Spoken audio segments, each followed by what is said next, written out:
ঠিক হবে মানে আমি ভুলে গেছিলাম। ওটা আবারও বলছি, দি মেগাস্টার শাকিব খান। ফাঁড় দিয়া। হ্যালো এভরিওয়ান, আমি সৃঞ্জয়। চলে এলাম আজকের ফার্স্ট ভিডিও নিয়ে এবং এই ভিডিওটাতে তোমরাও জানো, আমি কাল রাত থেকেই জানি আমাকে কি বিষয় নিয়ে প্রথম ভিডিওটা তৈরি করতে হবে। এবং এই ভিডিওটা প্রথমেই বলে রাখছি আমি তৈরি করছি, তার কারণ হচ্ছে তোমরা সকলেই জানো, যারা আমাদের ফলো করো তারা সকলেই জানো প্রত্যেক শনিবার স্যাটারডে পৌশালির জন্য একটু হেক্টিক শিডিউল থাকে প্রথম হাফটা সকালের। তো সেই সুযোগে আমি কিন্তু ভিডিও বানাই। আর আমি কাল রাত্রির থেকে এতটা এক্সাইটেড এই ভিডিওটা স্পেশালি বানানোর জন্য যে ভোর ৪:০০ বাজে আমি উঠে পড়েছি ঘুম থেকে, যে আমাকে ভিডিও বানাতে হবে। কারণ এই বিষয়টা নিয়ে যদি আমি না কথা বলি, মানে দরদের বক্স অফিস নিয়ে যদি আমি কথা না বলি, আমি পাগল হয়ে যাবো। আর কালকে আমি এতটা আবেগতাড়িত হয়ে গেছিলাম যে আমি প্রায় ৩ থেকে ৪ খানা স্ট্যাটাস শেয়ার করেছিলাম আমার মনের কথাগুলো আমি লিখেছিলাম ফেসবুকে। অনেকে দেখেছে, অনেকে অ্যাপ্রিশিয়েট করেছে খুব। যাই হোক, দরদ কালকে হিস্ট্রি ক্রিয়েট করে ফেলেছে। এটা সকলেই জানে। শুধু হিস্ট্রি না, তুফান যেটা মাইলস্টোন ক্রিয়েট করেছে বাংলাদেশ বক্স অফিসে, সেটার প্রথম দিনের ফার্স্ট ডের বক্স অফিস যে কালেকশন, মাল্টিপ্লেক্স কালেকশন, সেটাকে বিট করে দিয়েছে। এবং যেটা অভাবনীয় একটা অভাবনীয় একটি বিষয়। কেউ আইডিয়াই করতে পারেনি তুফানের ধারে কাছে দরদ বক্স অফিস তুলতে পারবে। এটা ধারণা করেছিল যে রাজকুমারের থেকে box office confirm multiplex collection বেশি হবে। কিন্তু তুফানের ধারে কাছে যেতে পারে খুব বেশি হলে। আমরা আ যখন তখনও বক্স অফিস আসেনি। আমরা একটা ভিডিওতে তোমরা যদি লক্ষ্য করো দেখবে বলেছি যে তুফানের ধারে কাছে তো পৌঁছবেই। বাট সাকিবিয়ানরা ওটাও ভুলে গেলে হবে না। সাধারণ মানুষ এবং সাকিবিয়ান এবং বাংলাদেশ ওটা মেগাস্টারের দুর্গ। এটা অনেকে ভুলে গেছিল আল্টিমেটলি। তাই এসব আলোচনা হয়েছে। নাহলে হতো না। ইভেন আমরাও হয়তো আইডিয়া করিনি যে ও হ্যাঁ, এখন আইডিয়াটা করছি ভাই। Salute, salute the megastar Shakib Khan. উনার ফ্যানডমকে, উনার স্টারডমকে, উনার প্রতি সাধারণ জনতার ভালোবাসাকে আমি স্যালুট জানাই, কুর্নিশ জানাচ্ছি। সত্যি আমি এরকম ফ্যানডম বাংলা ফিল্ম জগতে দেখিনি। আমি দেখিনি। এই লয়ালিটি একটা ফ্যান বেজের, এই লয়ালিটি একটা দেশের সাধারণ জনতার একজন মেগাস্টারের প্রতি। শুধু সাকিবিয়ান দেখলে এই কালেকশন উঠতে পারে না।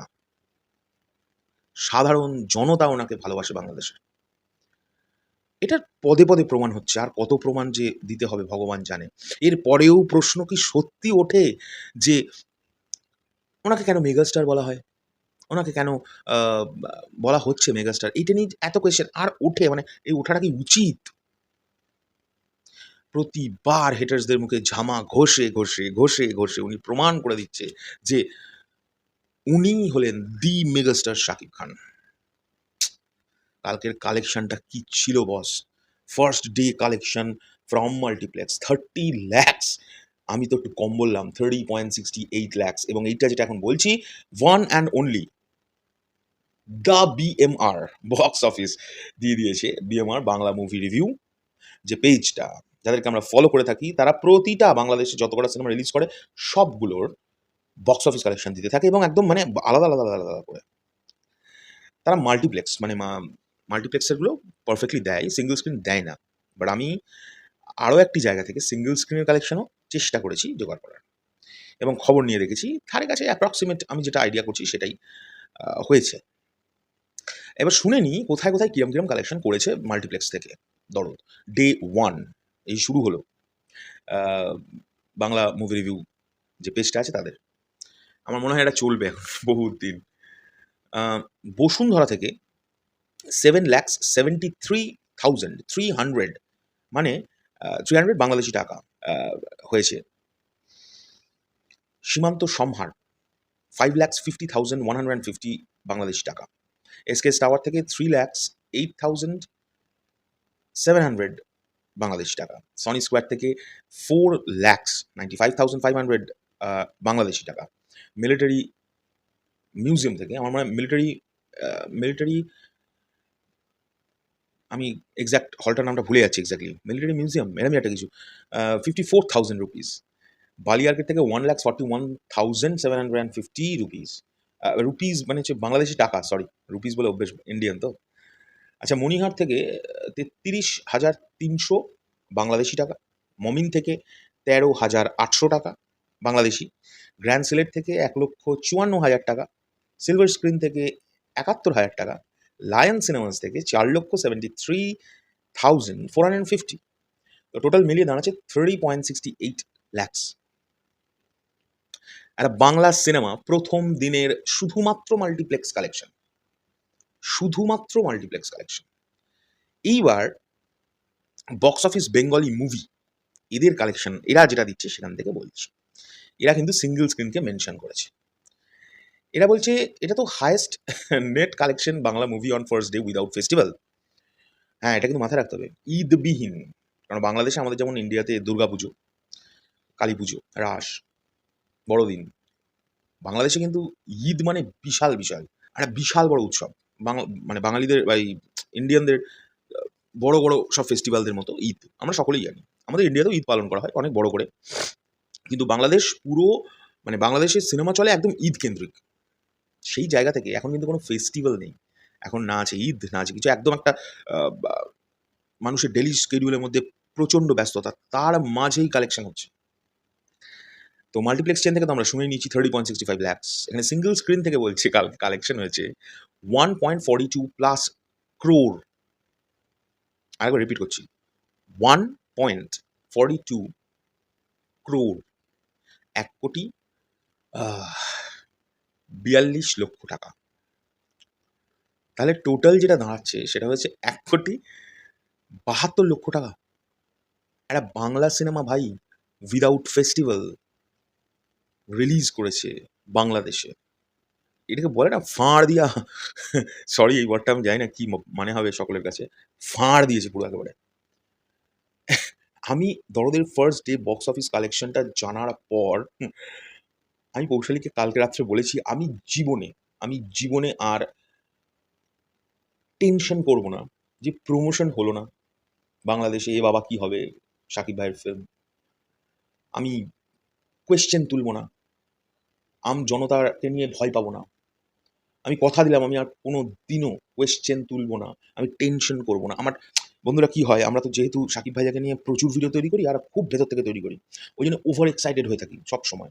পৌশালী তো চিৎকার করে ফেলে, আমি পৌষার মধ্যে চিৎকার করে কথা বলতে পারি না, আমিও ওভার এক্সাইটেড হয়ে থাকি, কিন্তু আমারটা একটুখানি ইন্ট্রোভার্ট গোছে, আর কোনো কথা ছোট করে বলতে পারি না। কোনো একটা বিষয় বলতে গেলে বড় করে বলে ফেলি।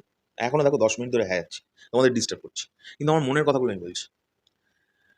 তো যখনই কোনো মেগাস্টার শাকিব খানের ফিল্ম বেরোয় বা আরও যাদের যাদের আমরা পছন্দ করি তাদের যখন কোনো ছবি বেরোয়, আমার না রাত্রিবেলা ঘুম হয় না, খুব টেনশন হয়। এই রে ছবিটা কেন বেরিয়ে যাচ্ছে, ছবিটা কেন বেরিয়ে যাবো, বাবা বাবা বাবা কী হবে কী হবে এই করি।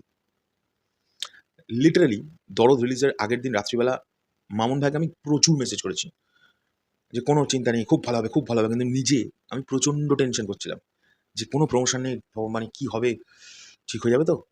ঠিক হবে মানে আমি ভুলে গেছিলাম ওটা, আবারও বলছি, দি মেগাস্টার শাকিব খান। ফাঁড় দিয়া, বস ফাঁড় দিয়া। ওরে বাবা গো, একটা কথা সকলে বলছে তুফান যদি ছেলে হয় দরদ তার বাপ, সত্যি দরদ তার বাপ। তো যাই হোক, এই যে সিনেমার সঙ্গে আমরা প্রচণ্ডভাবে ওতপ্রোতভাবে জড়িত থাকি, যেমন বরবাদ, আমি যেহেতু বরবাদ চোখের সামনে তৈরি হতে দেখেছি বা দেখছিলাম, আমি কিন্তু অলরেডি ওটার সঙ্গে ইমোশনাল অ্যাটাচড। মানে যদি বরবাদ খুব ভালো কিছু করে ফেলে, আমার থেকে আনন্দ মনে হয় অন্য কেউ আর পাবে না। সেম অ্যাজ দরদ, আমি যেহেতু দরদের সঙ্গে যুক্ত তো কখনোই নই, আমি গেছিলাম দরদ চোখের সামনে দেখেছি তৈরি হতে। এটা যখন উন্নতি করছে না, আমার প্রচণ্ড আনন্দ হচ্ছে, রেকর্ড সৃষ্টি করে ফেলেছে। তো যাই হোক, আর বেশি কথা বাড়ালাম না। মোটমাট বন্ধুরা, বক্স অফিসে ফাঁড় দিয়া ফার্স্ট ডেতে দি মেগাস্টার শাকিব খান, এটাই শেষ কথা।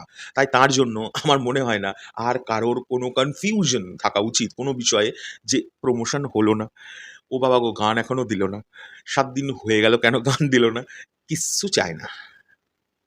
বাংলাদেশে কিচ্ছু চায় না। এটা ইন্ডিয়া হলে আবার আলোচনা তুলব। কিন্তু বাংলাদেশ সম্পর্কে আর আমি জীবনেও দিয়ে দিলাম জিপ।